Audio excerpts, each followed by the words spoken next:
এই শীতের সময় ঠান্ডার সময় চা খাই, মালপোয়া খাই, গজা খাই।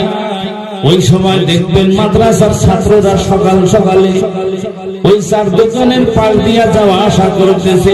অনেক সময় লক্ষ্য করে দেখবেন বাজার, এমনি কথা বলতেছি না, বাস্তব কথা বলতেছি বাজার, প্রমাণ করে দেখবেন। অনেক সময় দেখবেন মাদ্রাসার ছাত্রদের পায়ে 5 জনের 5 জন ছাত্র যাইতেছে, তার ভিতরে 2 জনের পায়ে চটি নাই। ঠান্ডার সময় যে সময় মোজা ছাড়া চলা যায় না, জুতা ছাড়া চলা যায় না, এই ঠান্ডার সময় ফজরের নামাজের পরে চটি নাই, চলাফেরা করতেছে। কিছু মানুষের, কিছু ছেলের পায়ে চটি আছে, মোজা নাই। আবার কারো পায়ে মোজা আছে, চটিও আছে, জুতা নাই। মনে মনে ভাববেন মাদ্রাসায় মনে হয় নাই খাইছে। খোঁজ নিয়ে দেখবেন, তালাশ করে দেখবেন মাদ্রাসায়ও নাই। কি জন্য নাই?